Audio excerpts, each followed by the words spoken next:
บูจะว่าดีแล้วค่ะจะดีน้ำหนักท่านผู้ชม ร้านแต่ก็เป็นหอบเลยนะน่าขังคนนะท่านผู้ชมเอาแล้ว มันว่าเนี่ยเอางี้มากูเบามึงยังมายังเบิดขึ้นมันว่าเปิดงานการทำงานตอนนี้เดือนสกาวหิวเขาสายฟ้าบอกว่าพระพุทธเจ้าเพิ่นบ่ได้อดเขาเพิ่นกับว่าตายเนาะพี่น้องเอาที่ละเจ้าว่า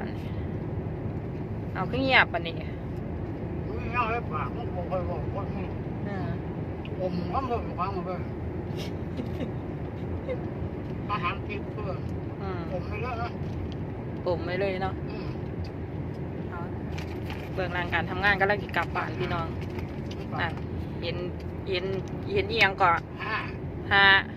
เรื่องพวกนี้ครับก็คือแย่ใจมากที่สุดเลยครับแบบ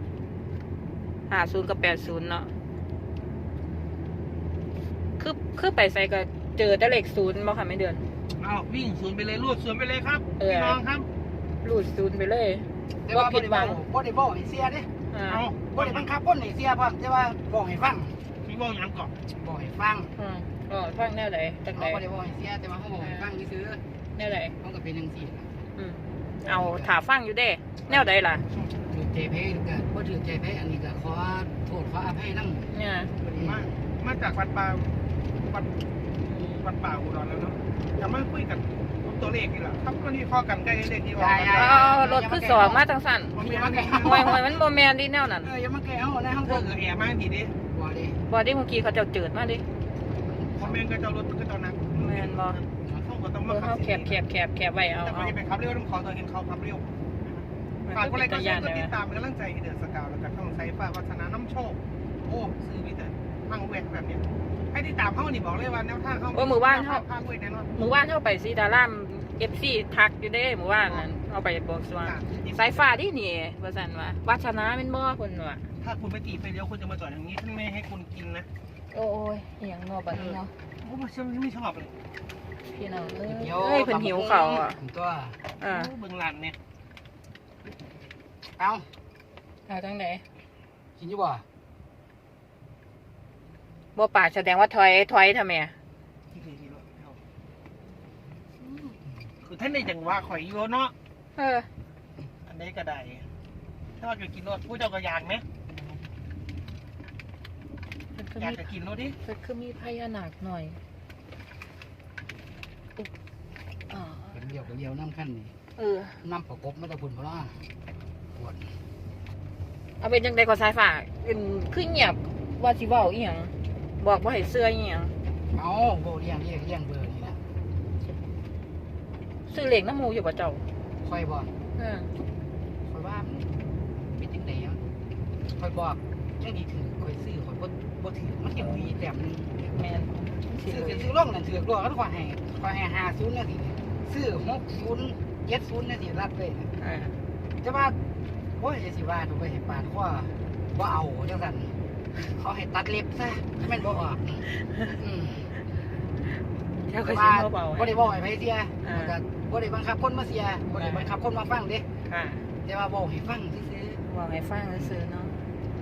คือสายฟ้าเป็นคนมีต่อกันมันก็ต้องกันมีโสมีลาบต้องกันคนห้องเพิ่นเป็นคนมักเว้านะพี่น้องแต่ว่าเพิ่นก็บ่ซื้อ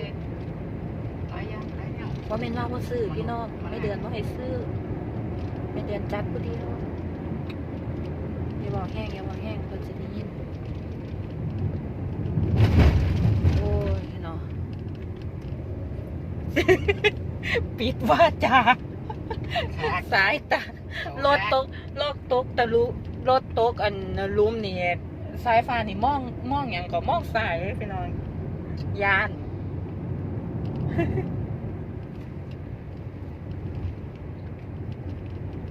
ที่ไปใส่กันเนี่ย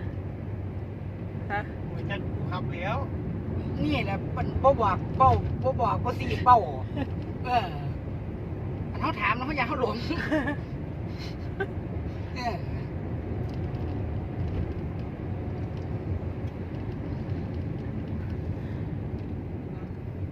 ไม่เดินไปบวงสรวงมากมือขึ้นฟันบ่ค่ะ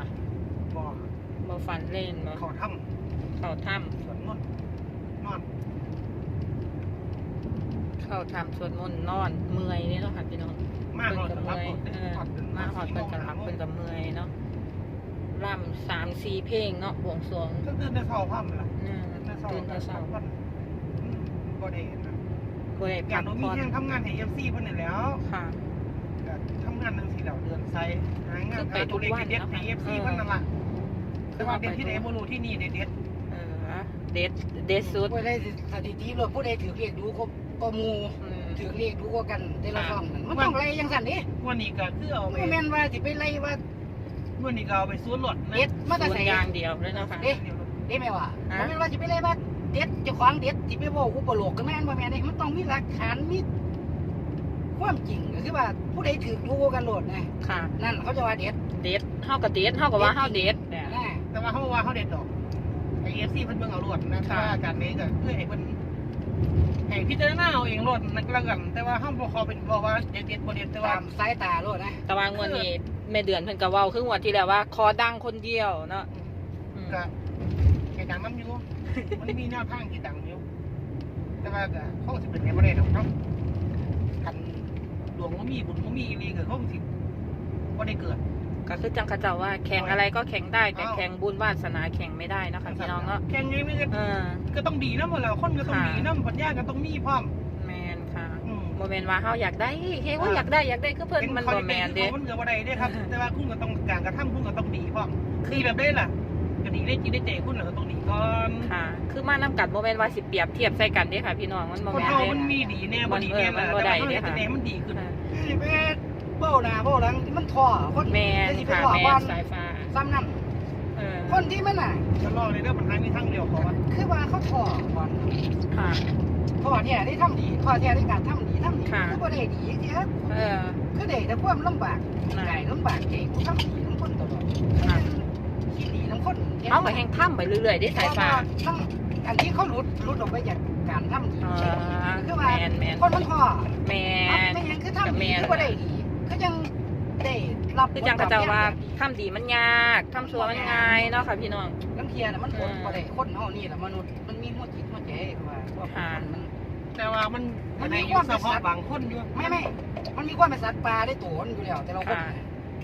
แต่ว่ามันมาพอจังหวะเดียวกัน ถ้ามันมาจังหวะเดียวกันโอ้มันขาตายคน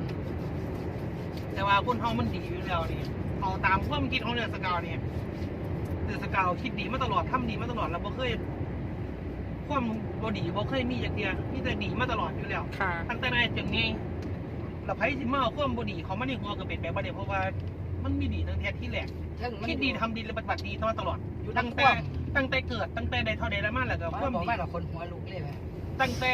มันเห็ดมามันเป็นมาตั้งแต่เกิดความดีของนี่มันบ่เคยถิ่ม คือว่า มันเป็นไล่มาดีมาตลอดอยู่แล้วแต่ว่าไพ่ที่ว่าฉันบ่ดีได้รู้เด็กก็สร้างเดือนสกาวบอกเลยว่าคิดดีทำดีมาตลอด เฮาก็บ่เคยคิดหลายกับไผเนาะค่ะ แล้วก็ดีมาตลอดอยู่แล้วอ๋อไม่ต้องงอสัตยาอะไรเราคือแบบเป็นยังเราบ่เคยผิดพลาด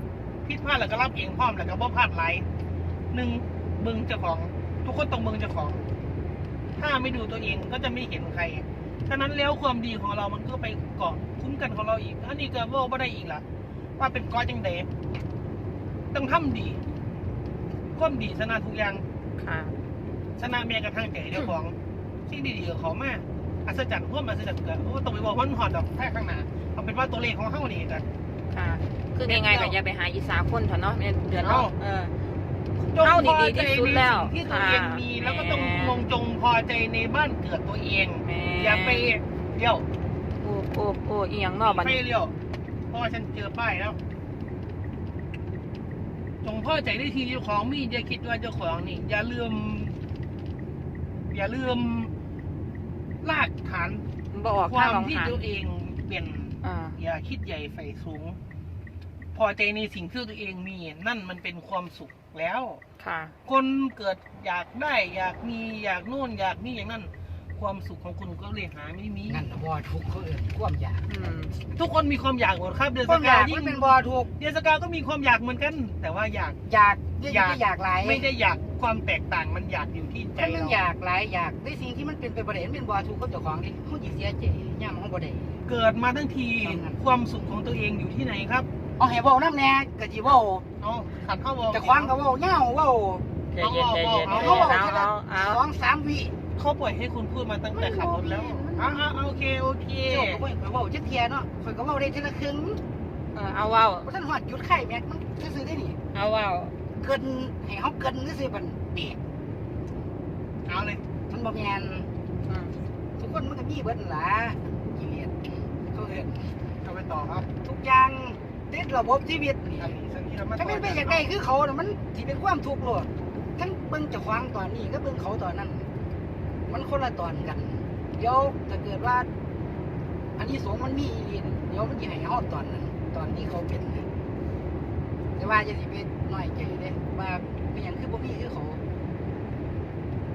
คือหน่อยใจนี่ก็เป็นทุกข์เลยนะคะพี่น้องเป็นทุกข์แล้ว บ่ทุกข์เลยล่ะนะ คือเฮานี่ทุกข์สุดๆแล้ว คนนี่แฮงเป็นทุกข์คัก มีหยังคือบ่มีคือเขามีหยังคือว่า คนเฮามันบ่ได้มีหยังหลาย คือเฮายางตามกลเขาเฮาก็ต้องบ่ต้องคิดหยังเนาะค่ะ โอ้ยนั่นแหละยังสู้แบบ เฮาก็ต้องสู้ไปเนาะพี่น้อง ทุกคนมันคือว่าพูดกัน ค่ะเฮาต้องคิดเบิ่งว่าถ้าคนอื่นเขาก็บ่ได้มีคือเฮาเนาะคิดคนที่บ่มีกว่าเฮา คุณ อย่า จะ ไป โชคดีที่เขามาดูโชคดีมากที่เขาได้อยู่กับคนที่เขาดีนะ ค่ะ มันจะเป็นจุดอีกจุดหนึงว่าคุณโชคดีมากที่มาอยู่ในคนที่ เราก็อยากจะให้คนหันมามองกันดีๆแต่ว่าสังคมมันประชาชนในบนโลกใบนี้แล้วมันไม่มีอะไรดีและยั่งยืนมั่นคงนะ เอาค่ะมาเขา เพราะตัวเลขเข้านี่เดี๋ยว มาเขาตัวเลขเดี๋ยวมันสิไปยาวที่วันนี้พี่น้อย เอาอีหยังก็พวกเจ้าไม่รู้เรื่องพวกเจ้ามันคิดอยู่สำนักแล้วพวกเจ้าถึงไม่ อย่าเว้าจังซั่นอย่าสิว่าหมู่เจ้า คือจะสิประมาณนี้แหล้วเนาะค่ะเว้าคุยกัน3คนก็สิประมาณนี้ล่ะแต่ว่าคนอื่นอาจจะบ่รู้คือเฮาอาจจะแบบโอ๊ยจักซุมเจ้าเว้าหยังกัน คนที่มีสติปัญญาดีแล้วเขาจะไม่พูดเลย ค่ะ เขาเบิ่งซื่อๆหรอกบางทีเขาก็บ่ตอบผู้เขาหูคำตอบเขาก็อยู่ซื่อๆเขาสิตอบเฮ็ดหยัง ค่ะ เขาหูแล้วแม่เขาอยากให้ผู้ปุ่นซุ่มบ่หูได้ตอบ พวกที่คนที่เขาบ่รู้นะเขาเป็นคนตอบ ก็อยากให้คุณ พวก ฟัง รู้ ไป แล้วนั่นอย่าตอบ ค่ะ มันเป็นซั่น มันเป็นจังซั่นนั่นล่ะ ก็หมู่ซุ่มนั่นก็บ่ได้ตอบจักเที่ยเขาก็บ่รู้จักเที่ยล่ะบาดเพราะว่าเขาบ่ได้ตอบด้วยตัวเอง อืม แต่ซ้ำหลอกหมู่ ให้ไปเรียนรู้ในตัวเอง เขา เลย ก็ตอบตัวเองไม่ได้ เพราะเขาไม่ได้ตอบ คนที่รู้ก็ยังตอบรู้แล้วก็ตอบอีกเราบ่ให้ แต่ว่าบางเทื่อคนมาฟังเขาก็จะว่ามันก็แม่นมันก็แม่นคือจังสายฟ้าวาสนาเดือนสกาวเว้าเนาะเพิ่นก็สิวางสิเนาะพี่น้องเนาะ แล้วแต่ใครจะคิดตอนนั้นครับ ค่ะ มันเกิดต้องพิจารณาเอาละอันไหนดีบ่ดีก็สุดแล้วแต่เจ้า แต่ว่าเจ้าสีดีว่าจะใช้กับสร้างถอดนะขันโจรว่าอยู่ในห่วงเน่นกับมือข่อยแล้วดีไซฟ้าเจ้าต้องอยู่ นะ เจ้าสีเด็ดสีดีว่าทางไทยสัวว่าทางในกระดอก เจ้าสิมาคุ้มกำเนิดข่อยจังได๋ล่ะบาดนี้ เอาเดี๋ยวอย่าพึ่งซึ่งเจ้าอย่าพึ่งไปไกล บ่อยู่ดีกับสิบ่ไปคุ้มบ่ เจ้าสิคุ้มกำเนิดข่อยได้นี่ คุ้มแล้ว น่ะ มันนี่แหละ เขา มนุษย์ กำมือใส่พร้อมเด้บัดนี้ นี่แหละมนุษย์เขาเฮ็ดทุกอย่างอนามัย ว้าวดีๆมนุษย์เมีย ที่ว่าคุ้มเนี่ยเจ้าจะไปคอยคุ้ม จะ เจ้า ตัวมนุษย์เมีย นี่แหละมนุษย์ไม่งั้นเขาคือเฮ็ดทุกอย่างอนามัยคือแม่ คุ้มกำเนิดเจ้า ทำไรระบบนิเวศก็คือว่าคุ้มกำเนิดครับ แต่คุ้มว่าให้เจ้าไม่หนุกนี่แล้ว หน่อยก็จะมาเหยียบคันเร่งคักแถวเดียวนี่เบาในที่ ก็คุ้มเจ้าเป็นผัวคอยอยู่ตรงเนี้ย ข่อยว่าอย่ามาใส่ไม้ใส่มือน้ำข่อย เออ โอ้แล้วใส่ไม้ใส่มือข่อยบ่มัก ข่อยเสียวเตี้ย เอ้าที่ว่าคุ้มเนี่ยเขาเป็นเปี้ยเจ้าต้องอยู่น้ำข่อยจะสิออกเว้งเนี่ยเจ้าอิสระเจ้าอยู่ผู้เดียว ข่อยเห็นแต่พ่อลุงข่อยเนี่ยเดี๋ยวเทิงบ่ใส่ไม้ใส่มือน่ะ ว่าท่านโดดปากกว่า อยู่สภาน่ะพ่อลุงข่อยได้ไหม นั่น อ๋อความจริงครับ กสิว่าเราจะนี่กสิบ่ได้เสียงกันเลยตัว เดี๋ นี้ ยวจะมาใส่ไม้ใส่มือใส่ข่อยข่อยบ่ชอบปานใดว่าข่อยเห็นแล้วข่อย ยังจะได้ก่อ ข่อยฉุน เจ้าเฮ็ดยังไงเจ้าไข่ปันเหนียว ข่อยเห็นแล้วข่อย เจ้าเฮ็ดยังไงไข่เอาจะตอบมาด้วย ข่อยไปเฮ็ดอีหยัง คัก ข่อย เงียบ เฮ็ดอีหยังล่ะ ก็นั่นแหละก็ที่สุนก็สิอยากจะไงกับไข่ทอดหันว่าจิ๋วไว้คุ้มผมเลยเจ้าเจ้าเจ๊ไว้ใจในกับจอกก่อนแต่ว่าให้ที่รัก เหมือนเอาพี่น้อง ให้พร้อมนี่สิพร้อม ตัวเลขก็คือ0เนาะค่ะเนาะย้ำให้ก็คือ0เลขไม่เดือนสกาวก็0หา08เนาะอย่าลืมนะพี่น้องเด้อ0หาเด้ออย่าลืมย้ำคลิปไหนก็ย้ำนะคะ ขอให้เอฟซีทั้งหลายสวัสดีลำเวทสวยเด้อ 0หาดังๆเนาะ ข่อย ค่ะ ก็มา เนาะ เอาน้ำข่อยนี่ สาธุไปน้ำกันนะพี่น้องทันถึกทันออกมา0หานี่มาสาธุไปน้ำกัน0หา08นะคะเนาะคลิปนี้วาสนากับขอตัวลาไปก่อนนะคะ กับคลิปมวลๆเบื้องหลังการทำงานสายฟ้าเดือนสกาวแล้วก็วาสนาน้ำโชคเนาะค่ะเนาะ ข้างหน้า ก็ตัวลาไปก่อนค่ะ